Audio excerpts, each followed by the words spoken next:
Here are some entry level positions that I would look at, and a couple companies I probably hit up if you're interested in these kind of gigs. Flowback is a really good entry point to production. Production leads into pumper jobs, pipeline technician jobs, and so on. So, flowback teaches you everything that is on the wellhead and the processing of separating the oil, the gas, and the water that come out of the ground. So that's a really, really good entry point if you can get into that. If you can't get into that, you have roustabout, which you will go well to well, station to station, whatever, and you're basically slinging a sledgehammer, breaking things apart, fixing things, putting stuff back together, and so on. It's a really good industry or a sub industry if you're wanting to get into learning how everything fits together, what parts go where, what parts do what.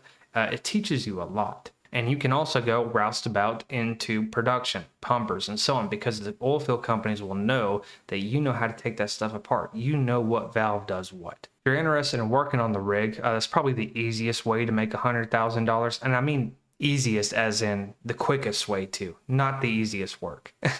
But you could look at entry-level jobs as floor hands. I believe that's what they're called. There's like derrick hands, there's frac hands, and so on.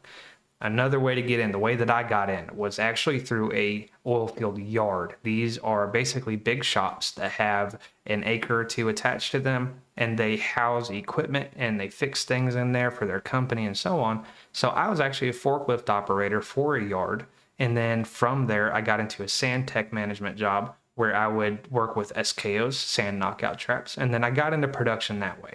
And the easiest of all to get into is probably going to be your safety, your HSE positions. You can go hit up companies like Standard Safety Solutions, American Safety. These companies are contract safety companies where you can go apply, zero experience, zero certifications needed.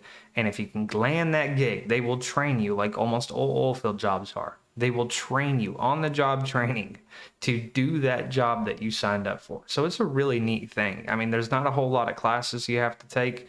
You don't need anything beforehand. Like literally just show up. And if you can land the gig, you've got it.